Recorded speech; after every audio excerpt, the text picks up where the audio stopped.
Doctor Vivek Joshi, election commission of India के उच्च अधिकारी, Shri Manish Garg ji, senior deputy election commissioner, Shri Sanjay Kumar, deputy election commissioner, Shri Vijay Kumar Pandey, DDG law और अन्य इलेक्शन कमीशन के ऑफिशियल्स जो हमारे साथ हैं।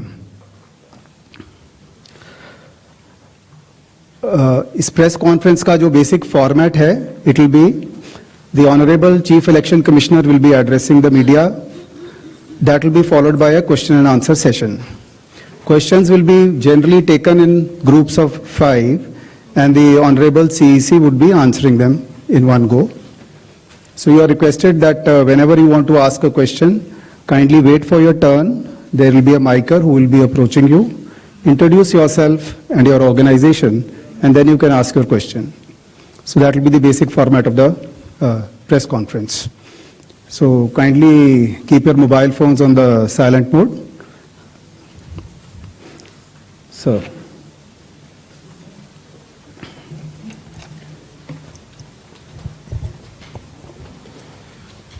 Honorable Election Commissioner Dr. Sukhbir Singh Sandhu ji, Honorable Election Commissioner Dr. Vivek Joshi ji, चुनाव आयोग के वरिष्ठ अधिकारीगण और मीडिया के मेरे दोस्तों,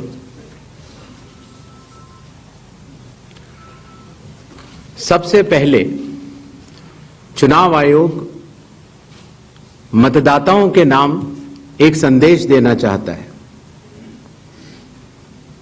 भारत के संविधान के अनुरूप भारत का हर नागरिक जो 18 वर्ष की आयु पूरी कर चुका हो, उसे मतदाता अवश्य बनना चाहिए और मतदान भी अवश्य करना चाहिए। आप सभी जानते हैं कि कानून के अनुरूप हर राजनीतिक दल का जन्म चुनाव आयोग में रजिस्ट्रेशन से ही होता है। तो फिर चुनाव आयोग उन्हीं राजनीतिक दलों में भेदभाव कैसे कर सकता है? चुनाव आयोग के लिए न तो कोई विपक्ष है, न तो कोई पक्ष है, सब समकक्ष हैं। चाहे किसी भी राजनीतिक दल का कोई भी हो, चुनाव आयोग अपने संवैधानिक कर्तव्य से पीछे नहीं हटेगा। पिछले 2 दशकों से लगभग सभी राजनीतिक दल मतदाता सूची में त्रुटियों के सुधार के लिए मांग करते रहे हैं और इसी मांग को पूरा करने के लिए ही चुनाव आयोग ने गहन पुनरीक्षण अर्थात स्पेशल इंटेंसिव रिवीजन SIR की शुरुआत बिहार से की है।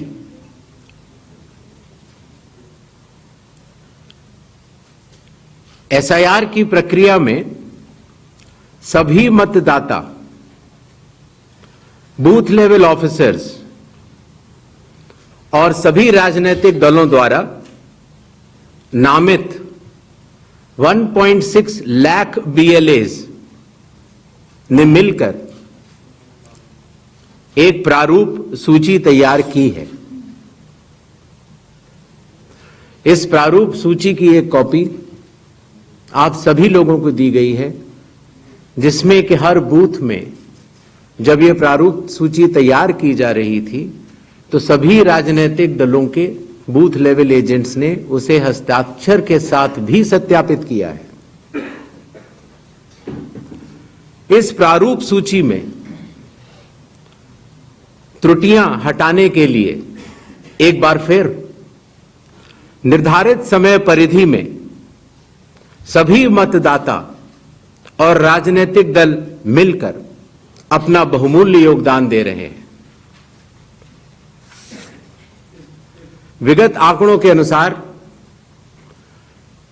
स्वयं मतदाताओं ने लगभग 28,370 ऐसे क्लेम्स एंड ऑब्जेक्शंस दिए हैं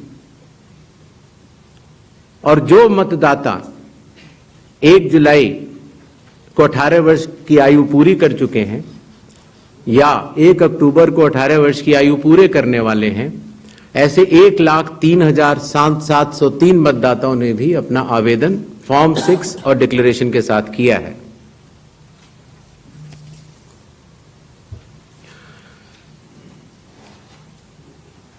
और इन क्लेम्स एंड ऑब्जेक्शंस के लिए, इन त्रुटियों को हटाने के लिए बिहार के एसआईआर में 1 अगस्त से 1 सितंबर का समय निर्धारित है। अभी भी 15 दिन का समय बाकी है। चुनाव आयोग सभी राजनीतिक दलों को उनके द्वारा नामित बूथ लेवल एजेंट्स को, नेशनल लेवल पॉलिटिकल पार्टीज को, स्टेट लेवल पॉलिटिकल पार्टीज को आह्वान करता है कि आने वाले 15 दिनों में जो भी प्रारूप मतदाता सूची उनको दी गई है उसमें अगर कोई भी त्रुटि हो तो उसको प्रिस्क्राइब्ड फॉर्म के तहत जमा करें। चुनाव आयोग के दरवाजे हमेशा सबके लिए समान रूप से खुले हुए हैं। जमीनी स्तर पर सभी मतदाता, सभी राजनीतिक दल और सभी बूथ लेवल ऑफिसर्स मिलकर एक पारदर्शी तरीके से कार्य कर रहे हैं, सत्यापित भी कर रहे हैं, हस्ताक्षर भी कर रहे हैं और वीडियो टेस्टिमोनियल्स भी दे रहे हैं। यह एक गंभीर चिंता का विषय है कि राजनीतिक दलों के जिला अध्यक्षों और उनके द्वारा नामित बीएलएस के ये सत्यापित दस्तावेज, टेस्टिमोनियल्स, उनकी आवाज, उनके स्वयं के राज्य स्तर के या राष्ट्रीय स्तर के नेताओं तक या तो पहुंच नहीं पा रही है और या फिर जमीनी सच को नजरअंदाज करते हुए भ्रम फैलाने की कोशिश की जा रही है। सत्य तो यह है कि कदम से कदम मिलाकर सभी स्टेक होल्डर्स बिहार के एसआईआर को पूर्ण रूप से सफल बनाने के लिए कटिबद्ध हैं, प्रयत्न कर रहे हैं और कठिन परिश्रम कर रहे हैं। जब बिहार के 7 करोड़ से भी अधिक मतदाता चुनाव आयोग के साथ खड़े हैं तो न तो चुनाव आयोग की साख पर कोई प्रश्न चिन्ह खड़ा हो सकता है और न ही मतदाताओं की साख पर। कानून के अनुसार अगर समय रहते मतदाता सूचियों में त्रुटियां साझा न की जाएं, मतदाता द्वारा अपना प्रत्याशी चुनने के 45 डेज के भीतर माननीय उच्च न्यायालय में चुनाव याचिका दायर न की जाए और फिर वोट चोरी जैसे गलत शब्दों का इस्तेमाल करके जनता को गुमराह करने का असफल प्रयास किया जाए तो यह भारत के संविधान का अपमान नहीं तो और क्या है। जहां तक कि मशीन रीडेबल मतदाता सूची का सवाल है, माननीय सुप्रीम कोर्ट 2019 में ही कह चुका है कि यह मतदाता की निजता का हनन हो सकता है। Voter privacy can be breached. हमने कुछ दिन पहले देखा कि कई मतदाताओं की फोटो उनकी अनुमति के बिना मीडिया के समक्ष रखी गई उनके ऊपर आरोप लगाए गए, उनका इस्तेमाल किया गया। क्या अपनी माताओं, बहुओं, बेटियों सहित किसी भी मतदाता की सीसीटीवी वीडियो चुनाव आयोग को साझा करनी चाहिए क्या? मतदाता सूची में जिसका नाम होता है वही अपने प्रत्याशी को चयनित करने के लिए वोट डालता है। लोकसभा के चुनाव की प्रक्रिया में 1 करोड़ से भी अधिक कर्मचारी, 10 लाख से भी अधिक बूथ लेवल एजेंट्स, 20 लाख से भी अधिक प्रत्याशियों के पोलिंग एजेंट्स चुनाव के लिए कार्य करते हैं।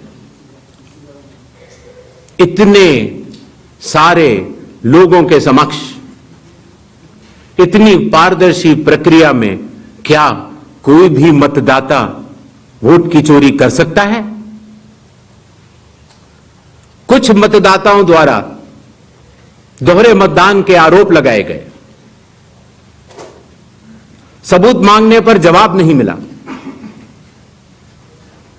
ऐसे मिथ्या आरोपों से न तो चुनाव आयोग डरता है और न ही कोई मतदाता। जब चुनाव आयोग के कंधे पर बंदूक रखकर भारत के मतदाताओं को निशाना बनाकर राजनीति की जा रही हो, तो आज चुनाव आयोग सबको स्पष्ट करना चाहता है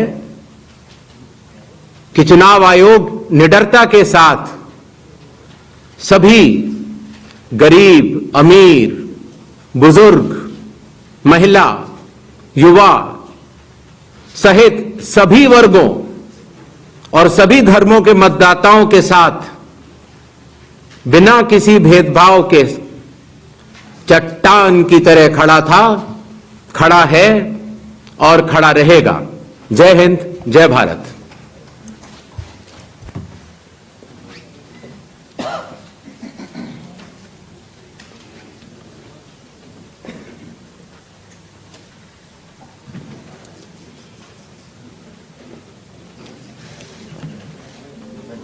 Mic, please.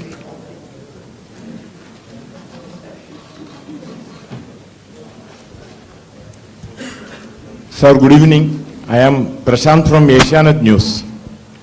Sir, here. Here. Prashant from Asianet News. As you know, after Rahul Gandhi's press conference, there are many issues coming up from different states, including states like Kerala. Will you initiate an inquiry into all these allegations which are coming from different states? Next, 5 questions. 22.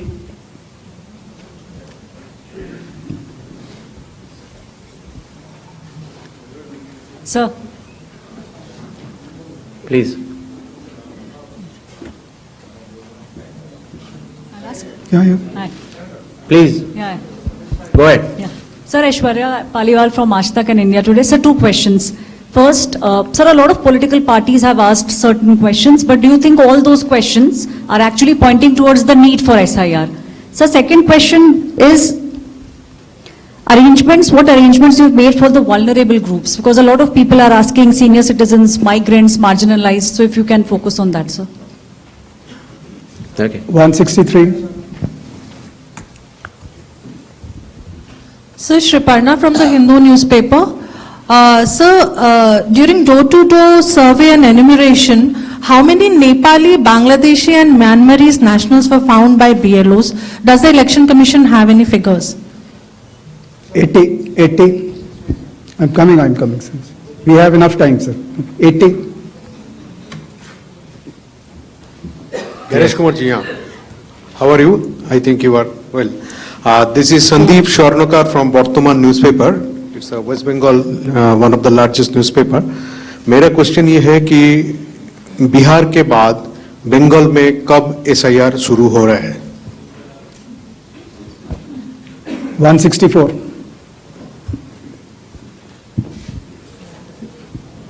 Sir Neeraj हूँ news 18 India से, network 18 से। हमारा सवाल है कि special summary revision सालाना तौर पे होता है हर साल, तो एसआईआर की जरूरत आपको कौन सा मतदाता सूची दोनों प्रक्रिया से अलग मिलेगा, हम ये जानना चाह रहे हैं। और एक सप्लीमेंट्री सवाल है इसी के साथ कि आपने कहा कि कुछ पॉलिटिकल पार्टीज के नेता भ्रम फैलाने की कोशिश कर रहे हैं। उनका यह भी कहना है, राहुल गांधी की मैं बात कर रहा हूं, थोड़ी देर पहले उन्होंने कहा है क्यों उन्हीं से शपथ पत्र सिर्फ मांगा जा रहा है, दूसरे लोग, दूसरी पार्टी के लोग जो सवाल कर रहे हैं उनसे क्यों नहीं। तो इन 5 सवालों को पहले ले लेते हैं।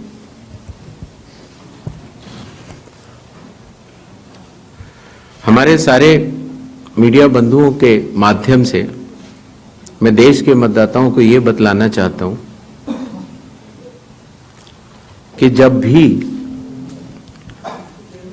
मतदाता सूची का रिवीजन होता है तो उसकी प्रक्रिया वही होती है जो मैंने आपको अभी शुरू में बताई। अर्थात सबसे पहले बूथ लेवल ऑफिसर्स और बीएलएज, राजनीतिक दलों के बीएलएज मिलकर एक ड्राफ्ट तैयार करते हैं और उसके बाद सभी राजनीतिक दलों को और उसी असेंबली कॉन्स्टिट्यूएंसी के मतदाताओं को यह अधिकार होता है कि वो उसमें त्रुटियां सुधारने के लिए आवेदन कर सके। आवेदन 3 तरह के हो सकते हैं, या तो किसी का नाम छूट गया हो तो फॉर्म 6 होता है, या किसी का नाम गलत जुड़ गया हो या किसी और को जुड़वाना हो तो फॉर्म 7 होता है, और या कई बार उसमें विवरण गलत हो जाए, आपकी नाम की स्पेलिंग गलत हो जाए, फोटो गलत हो जाए, एड्रेस गलत हो जाए तो फॉर्म 8 होता है। तो ये क्लेम्स एंड ऑब्जेक्शंस का जो पीरियड होता है ये बहुत महत्वपूर्ण होता है और इसमें सभी राजनीतिक दलों की भागीदारी और मतदाताओं की भागीदारी भी आवश्यक होती है। जब ये सारे क्लेम्स एंड ऑब्जेक्शंस आ जाते हैं तो उसके बाद जो उस इलाके का एसडीएम होता है, जिसको कई जगहों पर इलेक्टोरल रजिस्ट्रेशन ऑफिसर भी बोलते हैं, जो कि स्टेट गवर्नमेंट का एक अधिकारी होता है, वो उस पर एक निर्णय लेता है और निर्णय करने के बाद एक अंतिम सूची का प्रकाशन करता है। ये प्रक्रिया में आप सारे, आपके माध्यम से सभी मतदाताओं को बताना चाहता हूं, जिससे कि उन्हें भी सनद रहे कि पूरी प्रक्रिया होती क्या है। तो एक बार जब एसडीएम की तरफ से अंतिम सूची प्रकाशित कर दी जाती है, और याद रहे कि प्रारूप अर्थात ड्राफ्ट सूची भी पॉलिटिकल पार्टी से शेयर की जाती है और अंतिम सूची भी पॉलिटिकल पार्टी से शेयर की जाती है, और आजकल चूंकि तकनीकी का जमाना है तो वेबसाइट पर भी इलेक्शन कमीशन की अवेलेबल होती है। इसके बाद भी अगर कोई भी त्रुटि रह जाए तो उस जिले के डीएम के पास एक अपील होती है, और अगर डीएम से भी उस त्रुटि का समाधान न निकले तो उसके ऊपर उस प्रदेश के चीफ इलेक्टोरल ऑफिसर के पास एक अपील होती है। जो अंतिम सूची प्रकाशित हो जाती है उसके ऊपर हो जाते हैं चुनाव। जब चुनाव होते हैं तो पॉलिटिकल पार्टीज अपने कैंडिडेट्स को खड़ा करती हैं और उन कैंडिडेट्स को यह सूची एक बार फिर दे दी जाती है कि इस सूची के ऊपर मतदान होगा, और यह सूची मतदान केंद्रवार दी जाती है। इस प्रक्रिया के बाद जब चुनावी मतदान होता है तो मतदान केंद्र के अंदर हर प्रत्याशी को यह अधिकार होता है कि वो पोलिंग एजेंट्स को नामित करे, और वही सूची पोलिंग एजेंट्स के पास भी होती है। तो उदाहरण के तौर पर जब हमारा कोई मतदाता जब मतदान करने जाता है तो पोलिंग एजेंट्स देखते हैं, और अगर कोई गलत व्यक्ति जा रहा है या कोई 2 बार जा रहा है तो उसके ऊपर ऑब्जेक्शन भी कर सकते हैं। मतदान प्रक्रिया समाप्त होने के बाद मतगणना होती है, और मतगणना के बाद रिटर्निंग ऑफिसर रिजल्ट्स डिक्लेयर कर देते हैं। यह एक डिसेंट्रलाइज्ड कंस्ट्रक्ट है। संविधान के अनुसार ये पूरी जिम्मेदारी चुनाव आयोग की है, लेकिन लोक प्रतिनिधित्व कानून के तहत चुनाव आयोग तो एक छोटा सा 800 लोगों का एक समूह है, तो लोक प्रतिनिधित्व कानून के तहत चीफ इलेक्टोरल ऑफिसर, हर जिले का डिस्ट्रिक्ट कलेक्टर, जिसको डिस्ट्रिक्ट इलेक्टोरल ऑफिसर भी कहा जाता है, हर असेंबली कॉन्स्टिट्यूएंसी का इलेक्टोरल रजिस्ट्रेशन ऑफिसर जो कि एसडीएम भी होता है, बूथ लेवल ऑफिसर्स, ये सभी के सभी सिर्फ इसी काम के लिए चुनाव आयोग के पास डेपुटेशन पर भी रहते हैं, सिर्फ मतदाता सूची और मतदान कराने के लिए। तो जब रिटर्निंग ऑफिसर रिजल्ट डिक्लेयर कर देता है, उसके बाद भी कानून में प्राविधान है कि आप 45 डेज के अंदर आप उच्च न्यायालय जाकर एक चुनावी याचिका दायर कर सकते हैं और चुनाव को चैलेंज कर सकते हैं। जब यह प्रक्रिया 45 दिन समाप्त हो जाते हैं, उसके बाद इस तरह के निराधार और आरोप लगाना, चाहे वो केरल हो, चाहे वो कर्नाटक हो, चाहे वो बिहार हो, जब 45 दिन चुनाव के बाद पूर्ण हो चुके हैं और किसी भी दल को, किसी भी कैंडिडेट को कोई भी गलती नजर नहीं आई, तो आज इतने दिनों के बाद इस तरह के निराधार आरोप लगाना, उनका उद्देश्य क्या है, ये सारे मतदाता और देश की जनता पूरा समझती है। जहां तक स्पेशल इंटेंसिव रिवीजन की जरूरत क्यों पड़ी और स्पेशल इंटेंसिव रिवीजन में और नॉर्मल जो रिवीजन हर साल होता है, दोनों में क्या फर्क है, यह बहुत अहम सवाल है। पिछले 20 सालों में हर साल रिवीजन होता रहा और जो एनुअल रिवीजन होता है उसमें साधारण तौर से एब्सेंटी, शिफ्टेड और एक जिसे कहते हैं कि एक रैंडम तरीके से उसका रिवीजन कर लिया जाता है। जब पिछले 20 सालों से इंटेंसिव रिवीजन नहीं हुआ, हालांकि पहले होते थे, अभी तक भारत में 10 से ज्यादा बार स्पेशल इंटेंसिव रिवीजन हो चुके हैं। और स्पेशल इंटेंसिव रिवीजन की खासियत यह होती है कि मतदाता सूची को, इलेक्टोरल रोल को टोटली मैक्सिमम प्यूरिफाई करने के लिए एक इन्यूमरेशन फॉर्म भरा जाता है और हर मतदाता उसको जब भर के देता है तो उसका नाम मतदाता सूची में फ्रेश, एकदम नए तरीके से सूची बनाई जाती है। और यह इंटेंसिव रिवीजन इसलिए भी आवश्यक हो गया, एक तो सभी राजनीतिक दलों की लगातार शिकायतें आती जाती हैं कि साहब वहां पर वोट बढ़ गए, वहां पर वोट कट गए, इन लोगों का वोट सही बना, इन लोगों का वोट गलत बना।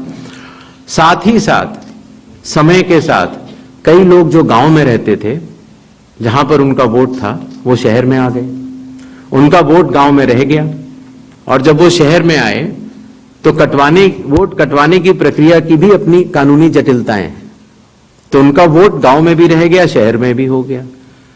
और आजकल आपको पता है, जैसे जैसे भारत का विकास होता जा रहा है, वैसे वैसे लोग शहर छोड़ के भी दूसरे शहरों में भी जाते हैं। मुझे आशा है कि जितने हमारे मीडिया बंधु हैं वो भी शायद किसी न किसी दूसरे शहर को छोड़ के यहां पर आए होंगे, तो जब वो यहां रहने लग जाते हैं तो उनका वोट यहां भी बन जाता है। तो इस तरह से करते करते एक व्यक्ति के जाने या अनजाने में कई जगह वोट रह गए। तो मतदाता सूची को शुद्ध करने के लिए इन्यूमरेशन फॉर्म एकमात्र रास्ता रह जाता है, क्योंकि मैं आपको एक उदाहरण भी देता हूं।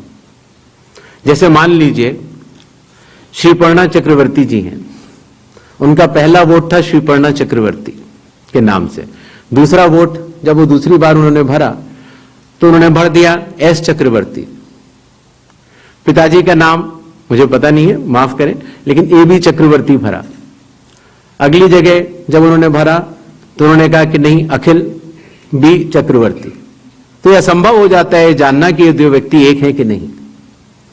तो एक ही तरीका है कि उसके लिए इन्यूमरेशन फॉर्म जारी किए जाएं और एक व्यक्ति एक बार में एक ही इन्यूमरेशन फॉर्म भरेगा, जिससे कि मतदाता सूची का शुद्धिकरण भी होगा। अगर उनका नाम गलत लिख गया है तो वो भी वो सही कर सकते हैं, अगर उनकी फोटो ठीक नहीं है तो वो भी सही कर सकते हैं, अगर उनका पता ठीक नहीं है, माता पिता का नाम ठीक नहीं है तो वो भी ठीक कर सकते हैं। तो ये रही एसआईआर की आवश्यकता। एसआईआर में डोर टू डोर जाना पड़ता है। बूथ लेवल ऑफिसर हमारे बिहार के लगभग 90,000 बूथ लेवल ऑफिसर्स 7,89,00,000 लोगों के घर घर जाकर उन्होंने एक एक व्यक्ति को एन्यूमरेशन फॉर्म दिया।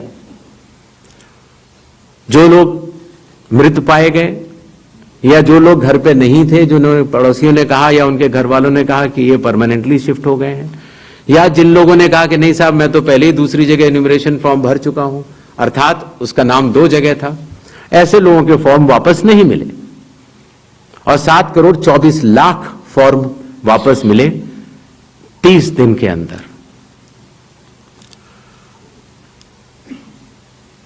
इनमें से एक सवाल यह था कि कितने नेपालीज हैं और कितने बांग्लादेशीज। पहली बात तो मैं स्पष्ट कर देना चाहता हूं कि भारत के संविधान के अनुसार सिर्फ भारत का नागरिक ही एमएलए और एमपी का चुनाव कर सकता है।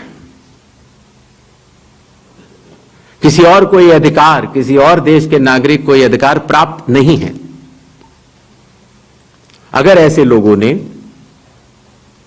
इन्यूमरेशन फॉर्म भरा है तो एसआईआर की प्रक्रिया में अपनी पात्रता सिद्ध करने के लिए कुछ दस्तावेज भी मांगे गए, जिनकी गहन जांच 30 सितंबर तक होनी है।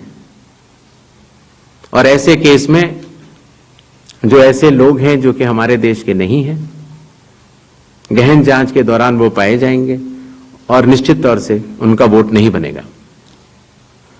जहां तक वेस्ट बंगाल के एसआईआर की तारीख की बात है, हम तीनों कमिश्नर्स एक उचित समय देखकर उसका निर्णय लेंगे कि कब वेस्ट बंगाल में होना है या देश के अन्य राज्यों में कब होना है। उसकी तारीखों का ऐलान आने वाले समय में उचित समय पर किया जाएगा। एक और सवाल था कि जब इतनी पारदर्शी प्रक्रिया है तो फिर भ्रम फैलाने वाली कोशिश पर आप कुछ लोगों से ये कह रहे हैं कि फॉर्म 7 दे दें और कुछ लोगों से कह रहे हैं कि आप शपथ पत्र दे दें।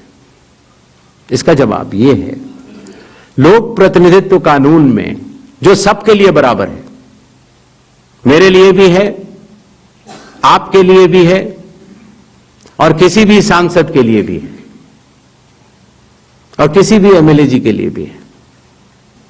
अगर आप उसी निर्वाचन क्षेत्र के निर्वाचक हैं तो आपको समय रहते शिकायत करने का पूरा मौका है। आप फॉर्म 6 भर सकते हैं, फॉर्म 7 भर सकते हैं, फॉर्म 8 भर सकते हैं। आपके राजनीतिक दल के बूथ लेवल एजेंट्स को भी यह अधिकार प्राप्त होता है कि वो एक शपथ देकर 10-10 फॉर्म भी बूथ लेवल ऑफिसर्स को दे सकते हैं, बशर्ते आप उस विधानसभा क्षेत्र के निर्वाचक हो। लेकिन अगर आप उस विधानसभा क्षेत्र के निर्वाचक नहीं हैं, उस कॉन्स्टिट्यूएंसी के आप इलेक्टर नहीं हैं, और अगर आप अपनी शिकायत को आगे बढ़ाना चाहते हैं, एक विषय होता है शिकायत करना, एक होता है उसके ऊपर भ्रम फैलाना, और एक होता है उसके ऊपर चुनाव आयोग पर आरोप लगाना। तो ग्रेडेड रिस्पांस के तहत अगर आप उस क्षेत्र के निर्वाचक नहीं हैं तो आपके पास एकमात्र कानून में विकल्प है, और वो है रजिस्ट्रेशन ऑफ इलेक्टर रूल्स, रूल संख्या 20, sub clause 3, sub clause B, जो ये कहता है कि अगर आप निर्वाचक नहीं हैं उस विधानसभा क्षेत्र के, तो आप एक विटनेस के तौर पर अपनी शिकायत दर्ज करा सकते हैं और इलेक्टोरल रजिस्ट्रेशन ऑफिसर को आपको एक ओथ देनी होगी और वो ओथ जिस व्यक्ति के खिलाफ आपने शिकायत की है उसके सामने एडमिनिस्टर करानी होगी। ये कानून शायद इस सदन में बैठे सभी लोगों के जन्म के पूर्व का बना हुआ है और सबके लिए बराबरी तौर से लागू है। आशा है इन 5 सवालों को मैंने जवाब दे दिया होगा। आगे बढ़े। 4. I am coming. Hi, sir. Please, I'll come to you, no problem. Hi, sir. Vrinda from Hindustan Times. yes. So, first question is that initially when the draft electoral rolls were uploaded on the website, these were machine readable and searchable as well. The size was smaller, the pictures were clearer. But soon after Rahul Gandhi's press conference, the roles were updated and they were changed into non-machine readable, non-searchable, low quality pictures. So was that because a lot of searches were being conducted in these roles? And secondly, why is the dual epic ID issue there in Bihar? Despite the commission saying back in May that, we have resolved it across the country. 76. Sir मैं मुकेश कौशिक हूँ दैनिक भास्कर से। Sir आपने देखा होगा कि Rahul Gandhi leader of opposition ने central Bengaluru की constituency के तहकीकात की और ढेर सारे आरोप लगाए। उनका कहना था कि फेक सस्पिशियस वोटर बन रहे हैं, मैनिपुलेटेड हैं, मास एडिशन हुए हैं। इसके 2-3 दिन बाद ही बीजेपी के पावरफुल लीडर अनुराग ठाकुर जी ने प्रेस कॉन्फ्रेंस की और उन्होंने कहा कि उनके पास कंक्रीट प्रूफ हैं कि कंक्रीट प्रूफ है इस बात के कि lakhs of suspicious voters, duplicate voters, fake addresses, age manipulation, mass addition have been found in Wayanad, Raebareli and other constituency. देश की 2 बड़ी राजनीतिक पार्टियां ये आरोप लगा रही हैं कि fake voters, bogus voters, manipulation of age, duplicate voters ये मौजूद हैं। तो आप कितना सहमत हैं और इन आरोपों के आप क्या जांच कोई कराएंगे? 196. Hi, I'm coming. Shri Ganesh Kumar, मेरा नाम परंजॉय गुहा ठाकुरता है, मैं फ्रीलांस जर्नलिस्ट हूँ। Paranjoy Guha Thakurta. Sir, few questions. इतना हड़बड़ी में आपको एसआईआर करने का क्या जरूरत है जब बाहर चल रहे बिहार में बारिश के समय, और समय बहुत लोग कह रहे हैं बहुत कम है। आपको सुप्रीम कोर्ट ने आदेश किया 14 तारीख के दिन, आपको मशीन रीडेबल जो 65 लाख लोग का नाम नहीं है तो आपको देना पड़ेगा। इससे पहले आपने क्यों नहीं दिया? आखिरी सवाल है कि महाराष्ट्र में जो 40 लाख नया वोटर आए हैं और लोग कह रहे हैं कि पहला बार महाराष्ट्र के इतिहास में, भारतवर्ष के इतिहास में वोटर ज्यादा और 18 साल उम्र के लोग कम, और 5 बजे के बाद बहुत लोग वोट दिया। तो ये सारे जवाब मुख्यमंत्री देवेंद्र फडणवीस दे रहे हैं, राजनीतिक दल का नेता दे रहे। चुनाव आयोग अभी तक खामोश थे, क्यों? 279.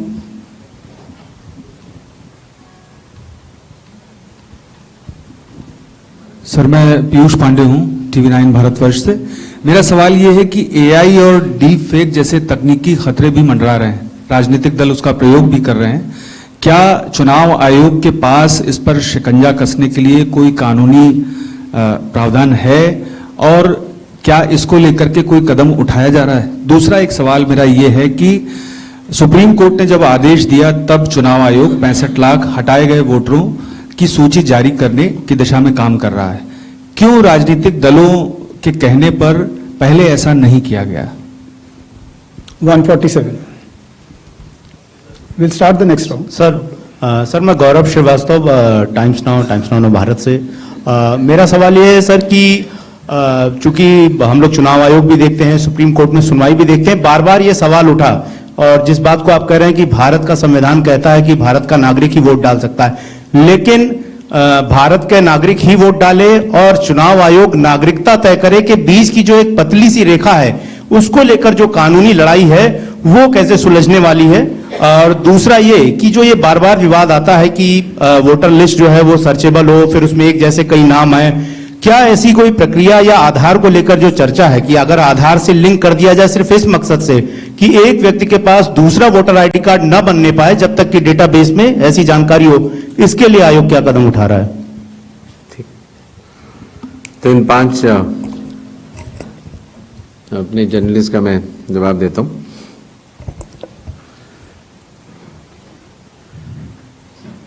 मशीन रीडेबल मतदाता सूची और सर्चेबल मतदाता सूची, दोनों में हमें अंतर समझना होगा। जो चुनाव आयोग की वेबसाइट में मतदाता सूची होती है उसमें आप एपिक नंबर डाल के सर्च कर सकते हैं, डाउनलोड भी कर सकते हैं। इसको मशीन रीडेबल नहीं कहा जाता। मशीन रीडेबल के ऊपर मैंने आपको शुरुआती उसमें बताया था कि 2019 में माननीय सुप्रीम कोर्ट ने भी इस विषय का गहन अध्ययन किया और यह पाया कि मशीन रीडेबल इलेक्टोरल रोल देने से वोटर की प्राइवेसी का हनन हो सकता है। इसलिए मशीन रीडेबल एक अलग चीज है। जो मशीन रीडेबल का अर्थ होता है कि आप उस इलेक्टोरल रोल को पढ़ भी सकते हैं। उसमें अगर आपके पास कंप्यूटर पे वो लिस्ट सूची आ गई तो आप ये फोटो उठा के दूसरी जगह भी डाल सकते हैं। अगर आपने एक व्यक्ति की फोटो दूसरी जगह डाल दी और पलट दी तो वो व्यक्ति वोट ही नहीं कर पाएगा, क्योंकि जब वो वोट करने जाएगा तो उसका चेहरा नहीं मिलेगा। तो मशीन रीडेबल एक अलग चीज है, मशीन रीडेबल वर्जित है। तो उसको आप, ये चुनाव आयोग का अकेला फैसला नहीं है, ये चुनाव आयोग का फैसला माननीय सुप्रीम कोर्ट के जजमेंट के बाद है और 2019 से है। तो मशीन रीडेबल अलग चीज हो गई और एक लिस्ट को सर्च करना वो एक अलग विषय हो गया। जब आप एक लिस्ट को सर्च करते हैं तो उसमें एक सवाल यह आया था कि डुप्लीकेट एपिक की समस्या चुनाव आयोग ने जब पहले सॉल्व कर ली तो इस तरह के डुप्लीकेट एपिक दोबारा कैसे आए। डुप्लीकेट एपिक दो तरीके से हो सकते हैं। एक कि एक व्यक्ति जो वेस्ट बंगाल में है, जो व्यक्ति अलग है, उसका एक एपिक नंबर है, और एक व्यक्ति जो हरियाणा में है उसका एपिक नंबर भी वही है। अर्थात एपिक नंबर 1 व्यक्ति 2। जब यह सवाल उठा लगभग मार्च 2025, जब हम लोगों ने उसके ऊपर चर्चा की और उसको हम लोगों ने पूरे देश भर में सुलझाया, लगभग ऐसे 3 लाख लोग मिले जिनकी एपिक संख्या 1 थी। तो उनकी एपिक संख्या बदल दी गई, जिससे एक ही एपिक से 2 लोग न हो, एक ही नंबर के 2 लोग ना हो। दूसरी तरह की डुप्लीकेसी ऐसे आती है जब एक ही व्यक्ति का एक से ज्यादा जगह मतदाता सूची में नाम हो और उसका एपिक नंबर अलग हो। अर्थात व्यक्ति 1 एपिक अनेक। पहली वाली स्थिति यह थी एपिक 1 व्यक्ति अनेक। तो एपिक 1 व्यक्ति अनेक की समस्या तो चुनाव आयोग ने पहले सुलझा ली, लेकिन जब यह विषय आया कि एक ही व्यक्ति और उसके कई एपिक्स हैं, तो कुछ केसेस में जब शिकायत आई तो हम लोगों ने तहकीकात की तो यह समझ में आया कि जो व्यक्ति, जैसे मैंने आपको बताया था कि अगर वो गांव में रहता था तो वहां उसका एक जगह नाम था, फिर वो शहर में आया, फिर वो वहां से चलते चलते दिल्ली या बंबई पहुंच गया और उसने अपना पुराना नाम डिलीट नहीं कराया। पहले यह संभव नहीं था। 2003 से पहले नाम अगर आपको पुरानी जगह से कटवाना है तो कोई वेबसाइट नहीं थी इलेक्शन कमीशन की जिसमें एक ही जगह सारा डेटा हो। हर स्टेट की अलग अलग वेबसाइट थी। तो नतीजा, अगर आप पटना से चल के दिल्ली आ चुके हैं और आप पटना का वोट कटवाना चाह रहे थे, तो आप एक पत्र लिख सकते हैं। अब उस पत्र के ऊपर कार्रवाई हुई, आपने सही जगह भेजा, नहीं भेजा, और आपका वहां वोट नहीं कटा, आप दिल्ली आ चुके, आपका यहां नया मतदाता सूची में नाम आ गया, आपके पास एक नया एपिक नंबर है। तो 2003 से पहले चूंकि तकनीकी सुविधा अवेलेबल नहीं थी, तो इस तरह के बहुत लोग जो माइग्रेट कर करके अलग अलग जगह गए, उनके नाम कई जगह आ गए।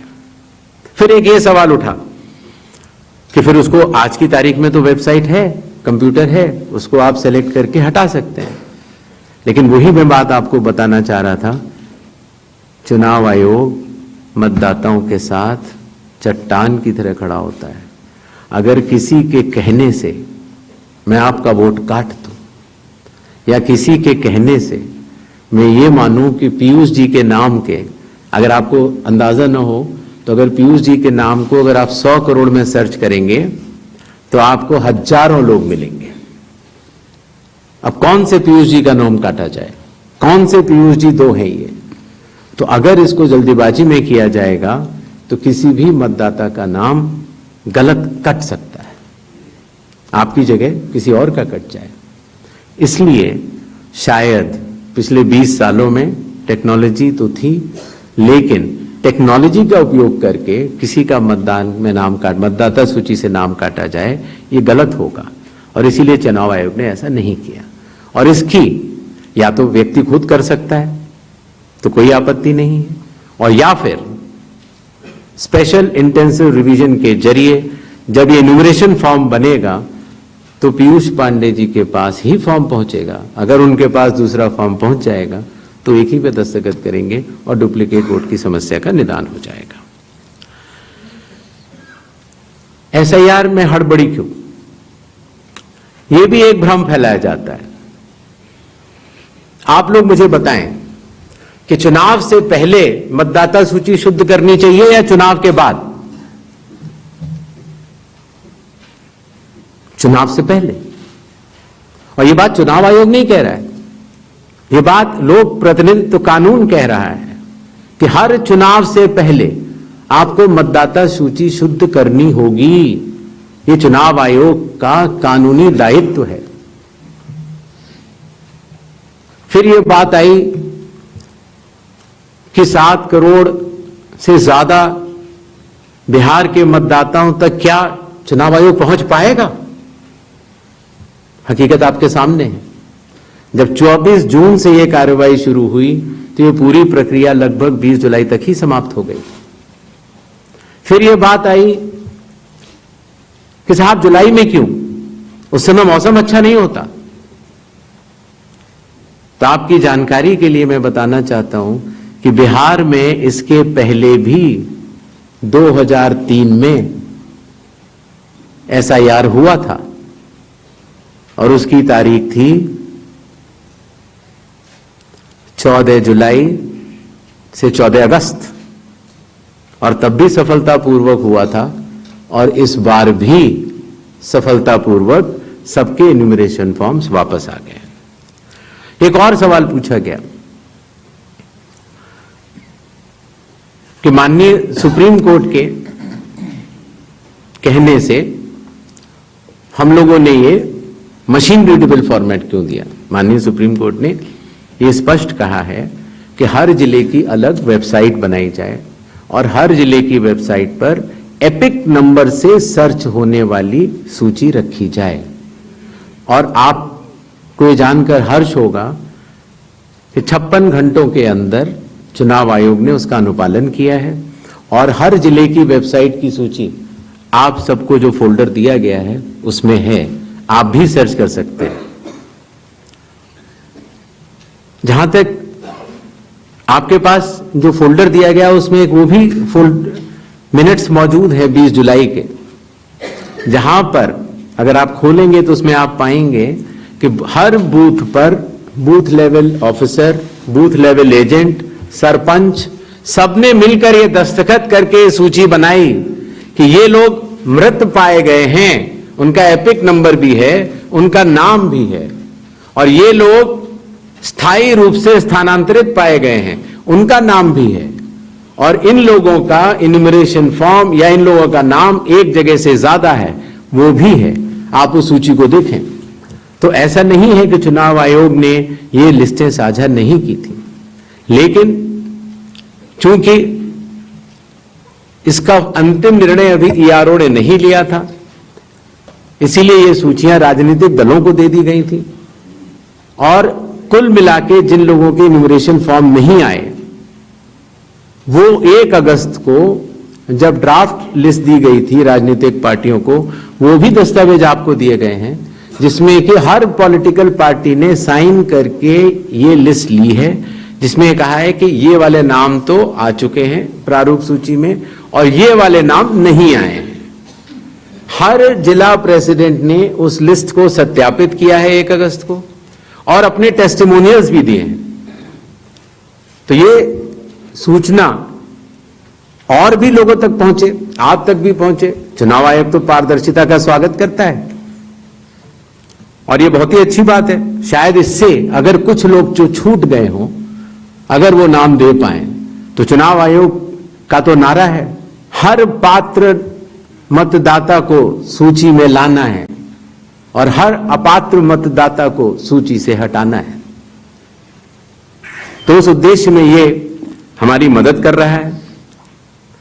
एआई और डीप फेक हमारे लिए वास्तव में चुनौती है। अभी कल किसी एक ट्विटर हैंडल पर एक एआई जनरेटेड वीडियो थी जो कि सत्य से परे, लेकिन इस तरह की चुनौतियों का सामना करने के लिए चुनाव आयोग तो भरसक प्रयास करेगा, लेकिन कानून के दायरे में ही रहकर कर सकता है।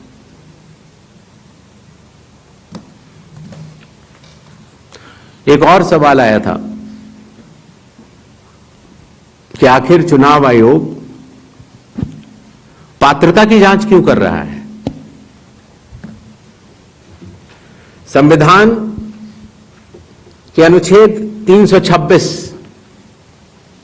में हर मतदाता की पात्रता स्पष्ट रूप से लिखी गई है और वो पात्रता ये कहती है कि मतदाता सूची में नाम आने के लिए सिर्फ भारत के नागरिक और 18 वर्ष की आयु पूरे कर चुके व्यक्ति ही पात्र हैं। रेजिडेंसी लॉज भी हैं जो कि अलग कानून में बनते हैं, जो कि ऑर्डिनरी रेजिडेंट हैं, या कोई व्यक्ति जो संविधान या किसी कानून के अनुरूप उसको वर्जित किया गया है चुनाव लड़ने के लिए, उनका नाम नहीं आ सकता। तो आर्टिकल 326 जो कि चैप्टर इलेक्शंस के अंदर आता है, जो कि हम यहां पर आपके समक्ष बैठे चुनाव आयोग की एक संवैधानिक जिम्मेदारी है, हम उसको निभाने के लिए पात्रता की जांच कर रहे हैं। नेक्स्ट 187